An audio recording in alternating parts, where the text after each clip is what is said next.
The starship landed on an alien world that humans had only heard about in stories. Private pressed his face against the window like a child seeing snow for the first time. The planet was beautiful. Twin suns painted the sky in shades of purple and gold. Crystal towers rose from the ground like frozen flames, reaching so high that their tops disappeared into the clouds. "Stop staring and get ready," Captain said from behind him. His voice was tired but kind. "We're about to meet the most powerful empire in the galaxy. Try not to embarrass humanity." Turned away from the window and straightened his uniform. He was the youngest soldier in the group by almost 10 years. At 22, he had barely finished his basic training when he received orders to join this mission. The original 12th member of the delegation had gotten sick during the long journey through space. Was the replacement. He did not belong here. He knew it. Everyone knew it. The 12 human warriors walked down the ship's ramp and onto solid ground. The air smelled sweet, like flowers and honey mixed together. Took a deep breath and tried to calm his racing heart. Sergeant walked beside him. She was a small woman with sharp eyes and a scar running down her left cheek. Stories said she had killed more enemies than any other human soldier alive. She looked at and gave him a small nod. "Just follow our lead," she whispered. "Stay quiet, stay in the back, you'll be fine." Nodded, grateful for her kindness. The guards waited for them at the base of the largest crystal tower. They were tall and thin, with silver skin that seemed to glow from within. Their eyes were completely black, like pools of liquid night. They moved with a grace that made human soldiers look clumsy in comparison. One of the guards stepped forward and spoke in perfect Korean.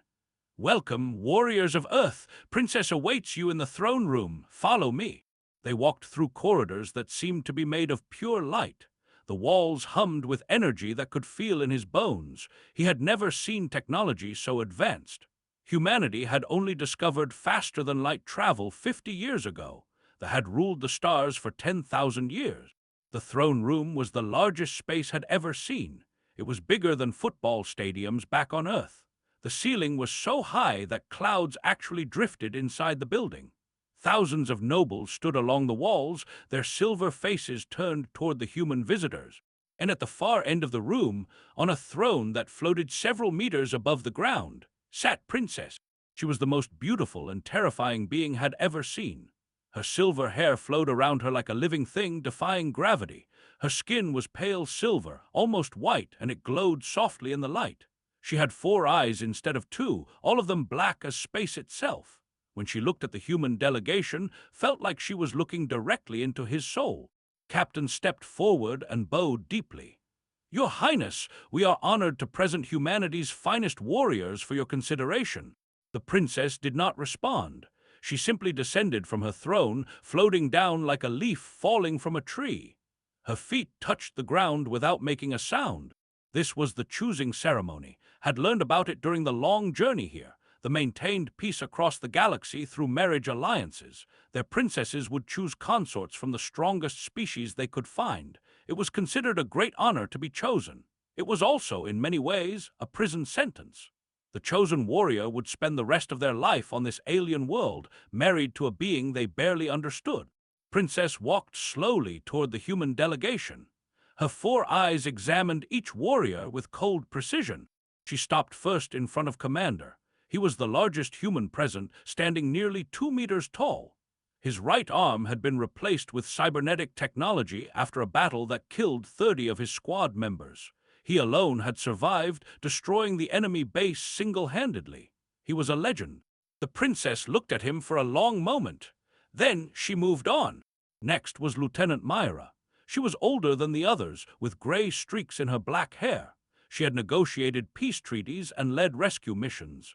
She had saved thousands of lives over her long career. The princess moved on. She passed Sergeant without even stopping. The legendary killer did not seem to interest her at all. One by one, she rejected humanity's greatest heroes. The tension in the room grew thicker with each passing moment. The nobles began to whisper among themselves. This was unusual. This was unprecedented. No princess had ever rejected so many candidates. Stood at the very back of the group, trying to make himself invisible. He kept his eyes on the ground, hoping she would not notice him. He was nobody. He had no great deeds to his name. He had never even been in a real battle. The footsteps stopped directly in front of him, looked up slowly, his heart pounding so loud he was sure everyone could hear it. Princess stood before him, her 4 eyes studying his face. This close, he could see that her black eyes contained tiny points of light, like stars scattered across a night sky. She was beautiful in a way that made him feel small and insignificant. "This one," she said, her voice was soft but carried across the entire throne room. "This one is different." Captain stepped forward quickly. "Your Highness, there must be some mistake. Private is merely a replacement. He was not meant to be considered. If you would look at Commander again, or perhaps Sergeant. I have made my choice." The princess raised one slender finger and pressed it against his chest, directly over his heart. "He will be mine." The throne room erupted into chaos. The human delegation shouted in protest.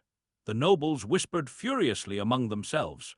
Guards moved closer, their hands on their weapons. Everyone was confused. Everyone was angry. But Princess simply smiled at. It was a small smile, mysterious and knowing. "You are afraid," she observed quietly, speaking only to him now. "Good. Fear means you understand how serious this is." The others were not afraid. They were confident. They were proud. They thought they understood power. Found his voice somehow. "I don't understand. Why me? I'm nobody." "That," the princess said, "is exactly why I chose you." She turned away from him and addressed the room in a commanding voice. "The choosing is complete. Prepare the bonding ceremony for tomorrow evening, and prepare quarters for my future consort. He will need rest before the celebrations begin." Felt hands grabbing his arms, pulling him away from his fellow humans. He looked back at Captain, who stared at him with a mixture of confusion and horror. Sergeant's face was unreadable, but her hands were clenched into fists. As the guards led him deeper into the Crystal Palace, realized that his life had changed forever. He had come here as a nobody, a replacement, a young soldier with nothing special about him. Now he was going to marry the most powerful alien princess in the known galaxy, and he had absolutely no idea why. 3 days passed in the Crystal Palace, and felt like a prisoner in the most beautiful cage ever built. His quarters were enormous. The bed alone was larger than his entire apartment back on Earth. The windows showed views of alien gardens where flowers glowed in colors that had no names in human language. Servants brought him food that tasted strange but wonderful. Everything about this place was designed to make him feel comfortable. But he could not leave. Guards stood outside his door at all times. They were polite but firm. The princess had ordered that he stay in his quarters until the bonding ceremony. Captain visited him every day. The older man looked more tired each time. "The Galactic Council is furious," said on the 3rd day, packing back and forth across the room. "They expected us to offer our strongest warriors. They think we are insulting them by letting her choose you." Sat by the window, watching strange birds fly through the purple sky. "I did not ask for this. I did not want this." "I know," stopped packing and looked at him with something like pity. "But the situation is complicated. If you refuse the marriage, the alliance between humanity and the Empire collapses. Without that alliance, war becomes likely, not just with but with other species who see humanity as weak." "How many would die?" Was quiet for a long moment. "Billions, maybe more." The weight of that number pressed down on shoulders like a physical thing. He had joined the military because he wanted to protect people. He had never expected that protecting people would mean giving up his entire life. "What do you think I should do?" asked. Sighed. "I think you need to make your own choice. I cannot order you to marry someone. That is not the kind of thing a captain can command." After left, stood by the window for hours, watching the twin suns set and the stars appear. He thought about his family back on Earth. His mother, who had cried when he left for the military. His younger sister, who wanted to be a doctor someday. He might never see them again. But if he refused, if war came, they might not survive at all. A soft chime sounded at his door. One of the servants entered, her silver face expressionless. "Princess requests your presence in the Eastern Garden," she said. "Will you come?" Almost laughed, as if he had a real choice. "Yes," he said, "I will come." The garden was unlike anything on Earth. Trees with bark made of crystal grew from soil that sparkled like crushed diamonds. Flowers opened and closed as he walked past, responding to his presence. The air smelled like rain and something that he could not identify. Princess stood in the center of the garden, alone for the first time since he had met her. Without her guards, without the crowd of nobles, she seemed smaller somehow, more real, almost human, despite her silver skin and four strange eyes. "You came," she said. "I was not certain you would.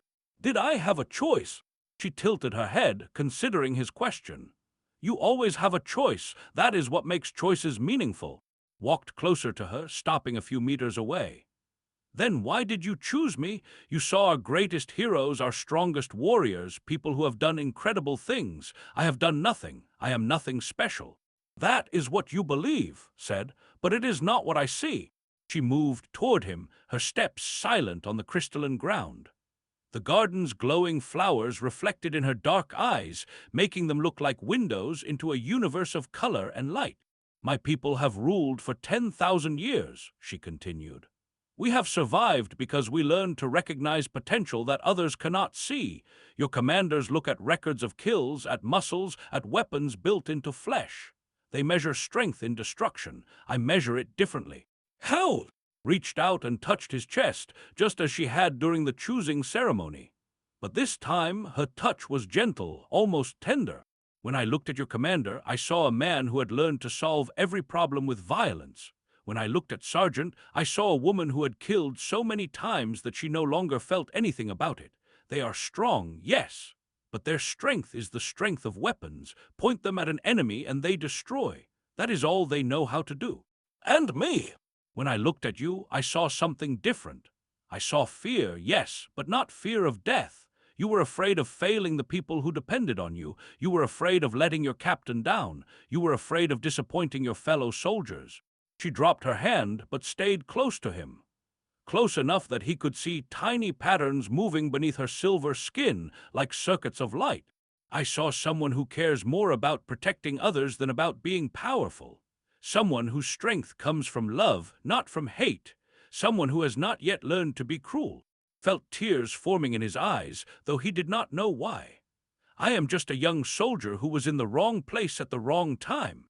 "No," his voice was firm now. "You are exactly where you need to be. My empire is in danger, not from outside enemies, but from within. My own people are divided. Some want to continue building alliances with other species. Others want to return to the old ways when they ruled alone and trusted no outsiders. A civil war, perhaps, or perhaps something worse." She looked away from him, toward the dark sky above. "I need someone beside me who can help me find a path between destruction and survival. I need someone who understands that true strength is knowing when not to fight." Before could respond, a massive explosion shook the garden. The ground trembled beneath their feet. The beautiful crystal trees cracked and shattered. Alarms began screaming across the palace, their sound cutting through the night like knives. His four eyes went wide with shock. "No, not now, not yet. What is happening?" "The dissidents," she whispered. "They have come." Guards in dark armor burst through the garden walls, their weapons firing beams of energy that turned everything they touched to ash. They wore symbols that did not recognize, but clearly did. "They are rebels," she said quickly, grabbing his arm. "They hate the alliance with humans. They want to kill everyone who supports it, including me." Another explosion, closer this time. The beautiful garden was burning now, its crystal trees melting in the heat. Felt something change inside him.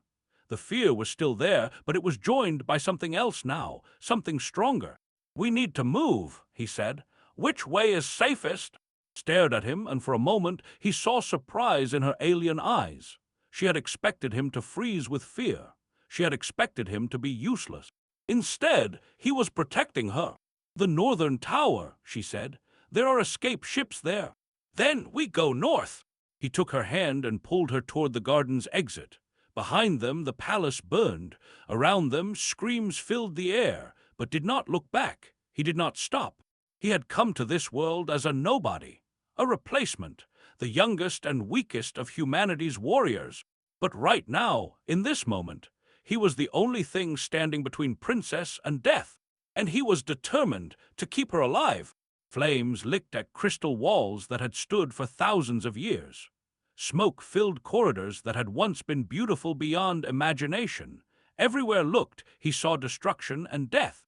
He kept Princess close behind him as they ran through the chaos. She was injured. A piece of shattered crystal had cut her arm during the first explosion, and silver blood dripped from the wound. But she did not complain. She did not slow down. "The dissidents have been planning this for years," she said between ragged breaths. "They waited until the foreign delegations arrived. They knew our guards would be spread thin. How many rebels are there? Thousands, maybe more." His heart sank. The human delegation had only 12 members. Even if all of them had survived the initial attack, they were hopelessly outnumbered. They turned a corner and nearly ran into a group of dissident soldiers. The rebels raised their weapons but was faster. He grabbed a piece of broken crystal from the ground and threw it at the nearest rebel's face. The soldier stumbled backward, giving just enough time to push through a side door.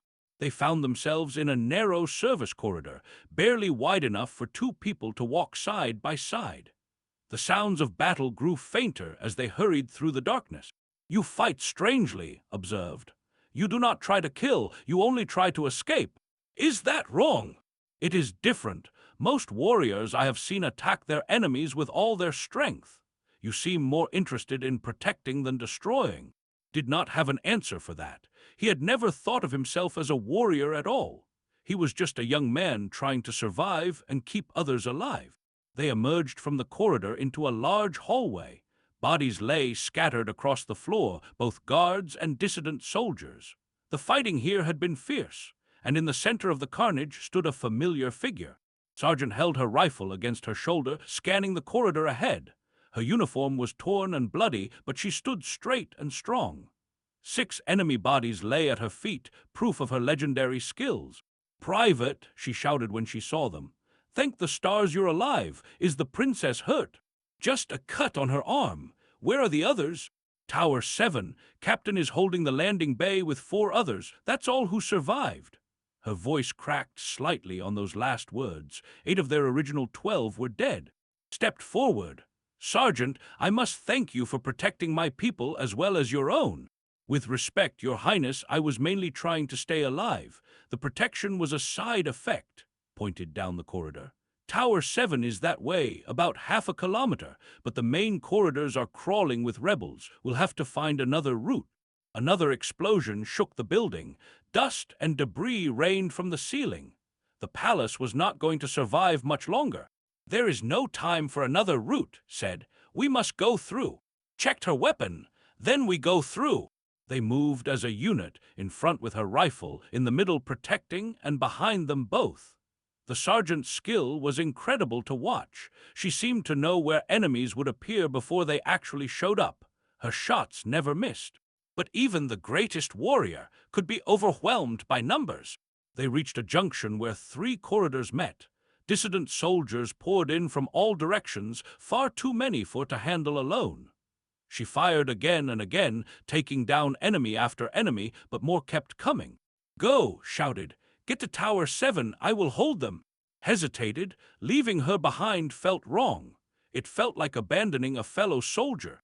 "That is an order, Private." His voice cut through the noise like a blade. "Get the princess to safety. That is your mission now." She looked at him for just a moment, and in her eyes saw something he did not expect. Pride. She was proud of him, the young soldier who had been chosen over legends. "Go," she said, softer this time. "Make it count." Grabbed his hand and ran. They raced through burning corridors and crumbling passageways. Did not know the palace layout, but guided him, calling out directions even as she struggled to keep up with his pace. Along the way, began to notice something about himself. He was changing. Or maybe he was finally becoming who he was meant to be. He did not fight like the other human warriors. When enemies appeared, he did not try to destroy them. He found ways around them, through them, past them. He used distraction and speed instead of strength and violence. When stumbled, he caught her. When debris blocked their path, he found another way. He was not trying to win a battle. He was trying to keep one person alive. And somehow, that made him more effective than all the legendary warriors who had come before him. They reached Tower 7 just as another explosion rocked the palace. The landing bay was a scene of desperate combat. Captain crouched behind an overturned transport vehicle, firing at waves of incoming rebels. 4 other human soldiers fought beside him, their backs to the single escape ship that remained intact. His face lit up when he saw them. "You made it!" They dove behind the transport vehicle, joining the other survivors. Pressed herself against the metal, her silver blood still dripping from her wound. "Where is?" asked. Shook his head. The captain closed his eyes briefly, pain crossing his weathered face. "She gave us time," said. "We cannot waste it." Nodded and turned to the communication panel on the transport. "I've been trying to contact Earth Command, but the dissidents destroyed the main communication array. We cannot call for help. Then we have to escape on our own. The escape ship can only hold 8 people. We have 6 humans and the princess. That leaves room for 1 more." Spoke up, her voice weak but determined. "There are hundreds of loyals still in the palace. Servants, guards, nobles who supported the alliance. I cannot abandon them all." A rebel soldier rounded the corner, weapon raised. Private, a young woman who had barely spoken during the entire mission, shot him down without hesitation. "We don't have time for debate," said. "More are coming." His mind raced. He thought about everything that had happened. The choosing ceremony. His words in the garden, the way she had looked at him and seen something that others could not see. "I have an idea," he said suddenly, "but you are going to hate it." Everyone turned to look at him. "The rebels want to destroy the alliance with humanity, right? They think aliens are contaminating culture. They're fighting because they believe the old ways were better." "Yes," confirmed. "That is their belief. Then we give them what they want. We negotiate." Silence, then spoke, his voice filled with disbelief. "Negotiate? They are killing everyone in sight. You cannot negotiate with murderers." "You can negotiate with anyone," said. "If you offer them something they want more than violence." Stared at him, her 4 eyes wide. "What could we possibly offer them?" "Legitimacy," met her gaze. "If they kill you, they become usurpers, tyrants. Their rule will be challenged for generations. But if you give them power willingly, through proper succession, they become legal rulers. No one can question them." "You want me to surrender my throne?" "I want you to survive. I want your people to survive. I want to stop a war that will spread across the entire galaxy." The sounds of battle grew louder. More rebels were approaching. Time was running out. "I will go alone," said. "I will talk to their leader. If it works, everyone lives. If it fails, you lose nothing but 1 young soldier." Grabbed his shoulder. "This is insane. They will kill you the moment you walk in there." "Maybe, but at least I will have tried." He looked at and saw tears forming in her strange, beautiful eyes. "Why would you do this for my people?" she asked. "You barely know us." Thought about the question. He thought about his mother, his sister, his home on Earth. He thought about the billions of lives that hung in the balance. "Because someone has to," he said simply.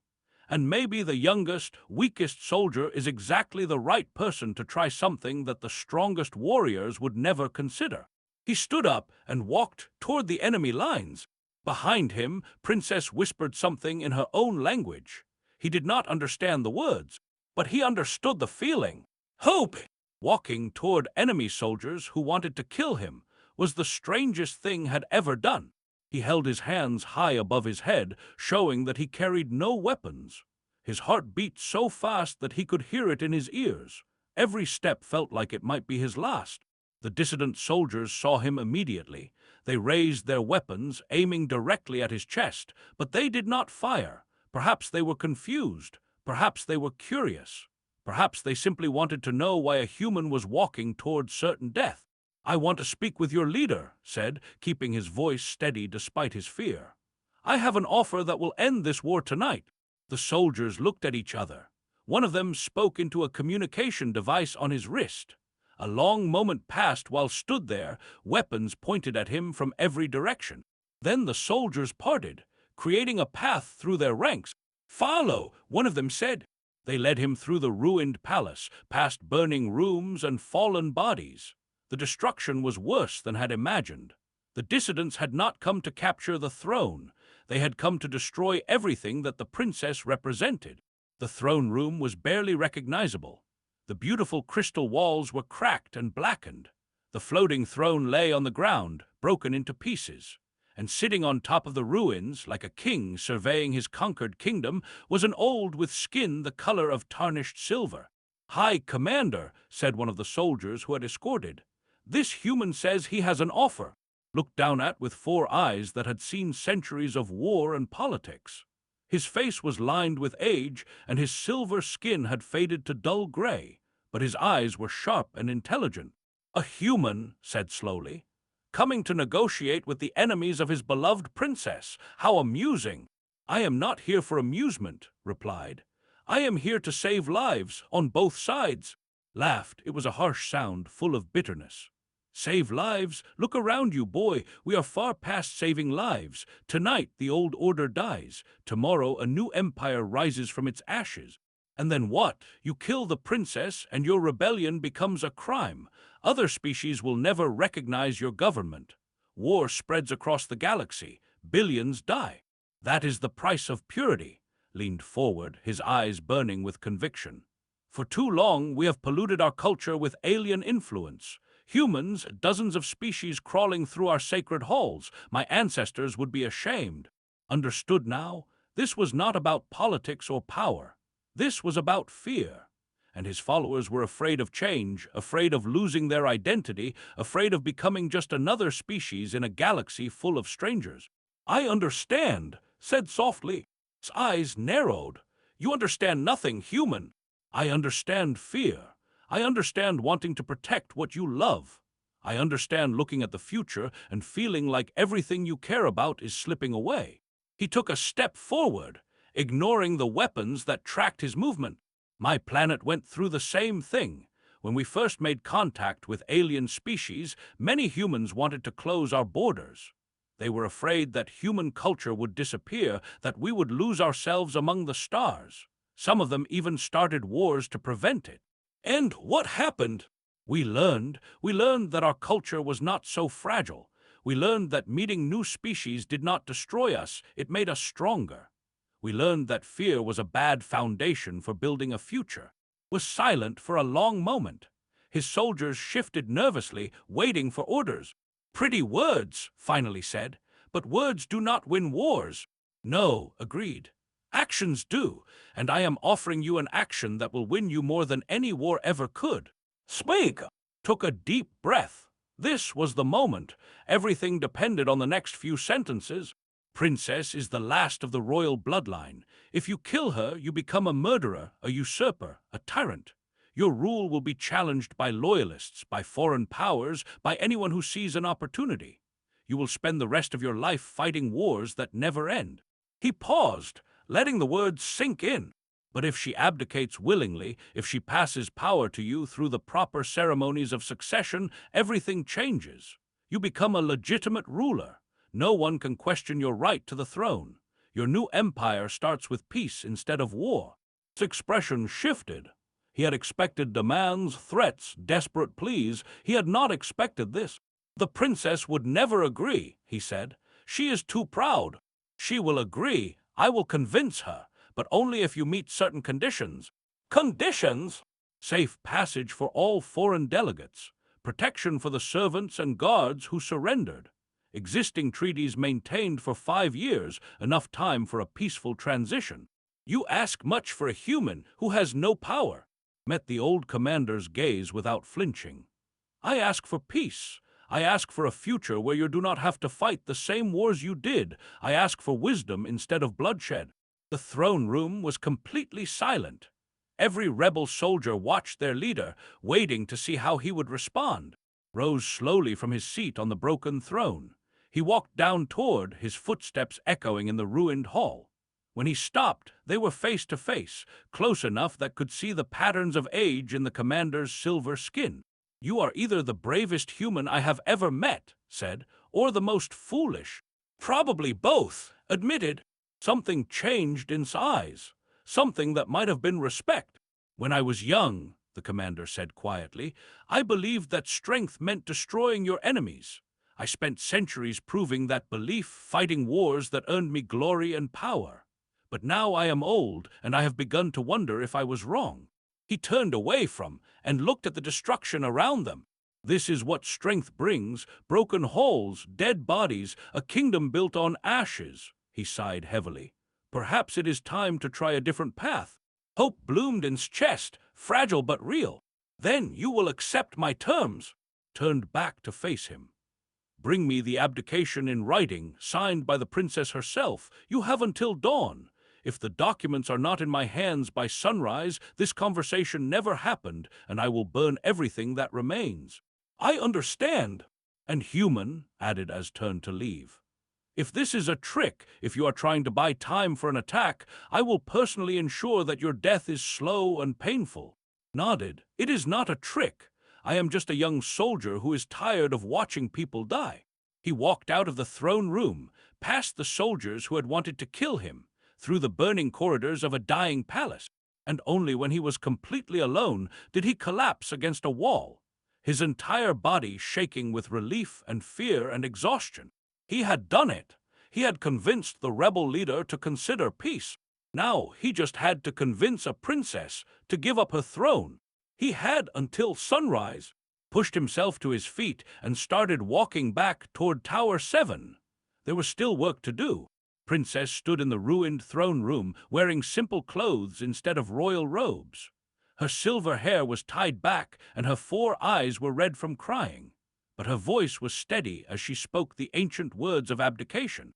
"I of House Eternal do hereby surrender my claim to the throne of the Empire. I pass my authority to High Commander, who shall rule in my place. May the stars guide his wisdom and the light protect his path." The words echoed through the broken hall. Hundreds of witnesses watched, both rebels and loyalists, as power changed hands without another drop of blood being spilled. Accepted the crown with an expression that had not expected. Not triumph, not satisfaction. Instead, the old commander looked almost humble, as if the weight of the crown was heavier than he had imagined. "The foreign delegates will be escorted safely to their ships," announced to the assembled crowd. "All treaties with allied species will be honored for 5 years. Those who served the former government will not be punished for their loyalty. We begin this new era with mercy, not revenge." There were murmurs among the rebels. Some were unhappy. They had expected vengeance, not forgiveness, but silenced them with a sharp look. "We have a chance to prove that we are better than our enemies believed," he said. "I will not waste it." The surviving human delegation gathered at their escape ship. Only 6 remained out of the original 12. Captain walked with a limp, supported by Private. The others bore wounds both visible and invisible. Sergeant was not among them. She had died holding that corridor, buying time for the others to escape. Her body would be recovered and returned to Earth with full honors. Princess stood apart from the crowd, watching the humans prepare to leave. She was no longer royalty, no longer powerful, no longer anything but a refugee with nowhere to go. Approached her slowly. "The treaty includes asylum provisions," he said. "Earth will accept you. We have a term, political refugee. It is not glamorous, but it is safe." Looked at him with all 4 of her strange, beautiful eyes. "You saved my people. You did what no warrior could do. You ended a war with words instead of weapons. I did not do anything special. I just talked. You turned a violent rebellion into a peaceful transition. You gave legitimacy, which means he has to govern responsibly. You saved millions of lives, maybe billions." She shook her head in wonder. "And you say you did nothing special?" Felt uncomfortable with her praise. He was just a young soldier who had been in the wrong place at the wrong time. He had done what seemed necessary, nothing more. "Is that what makes humans special?" asked. "Not your strength in battle, but your ability to find paths that others cannot see." He thought about the question seriously. "Maybe. We have been fighting among ourselves for thousands of years. We have had countless wars, countless conflicts, but we have also learned how to end wars, how to build peace, how to turn enemies into friends. We have ruled through strength alone. When someone challenged us, we destroyed them. That was our way for 10,000 years." She looked at the ruined palace around them. Perhaps it was not the best way. There is no perfect way, said. There is only learning and trying to do better. Smiled at him. It was a small smile, sad but genuine. You are wise for someone so young. I am not wise. I am just tired. She laughed at that, a sound like silver bells ringing in the morning air. It was the first time he had heard her laugh. Come, she said, offering him her hand. Take me to your Earth. Show me how humans live. He took her hand, and together they walked toward the escape ship. The journey back to Earth took 3 weeks. During that time, asked hundreds of questions about human culture, human history, human food, human music, human everything. She was endlessly curious, like a child discovering a new world, and found himself enjoying her company more than he had expected. One night, as they sat together watching stars stream past the ship's window, she asked him a question that had been bothering her since the choosing ceremony. When I selected you, you were terrified, but you did not try to refuse, you did not demand to be released. Why? Was quiet for a long moment, remembering that day. The throne room, the princess's finger pressing against his chest, the weight of expectations from everyone around him. Because refusing would have meant war, he finally said. And I figured, even if I was scared, even if I was not ready, trying to prevent a war was worth the risk. Nodded slowly. That is exactly why I chose you. Because I was a coward who said yes anyway. Because you were brave enough to be afraid and still do what was necessary. She moved closer to him, close enough that her shoulder touched his. The others would have fought. They would have been magnificent and terrible, and they would have started a conflict that lasted generations. But you found another way. I just got lucky. No, her voice was firm now. Luck does not convince a rebel commander to accept peace. Luck does not save a princess from assassination. Luck does not end a civil war in a single night. She took his hand, her silver fingers intertwining with his brown ones. My people's strength built an empire, but it took a human to teach us that true strength is not just power. True strength is knowing when not to use power. They sat together in silence, watching the stars. 5 years later, the peace still held. High Commander, now simply Regent, had proven to be a surprisingly good leader. His reforms modernized the empire while respecting its traditions. The alliance with humanity grew stronger, with Earth serving as neutral ground for negotiations between species. And on a small colony world halfway between space and Earth, a former princess and her human husband ran a training center for diplomats.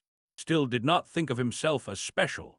He was just a teacher now, helping young people from dozens of species learn how to talk to each other, how to listen, how to find common ground even when everything seemed hopeless. Often stood beside him during his lectures, adding her own insights about culture and the failures of rule by strength alone.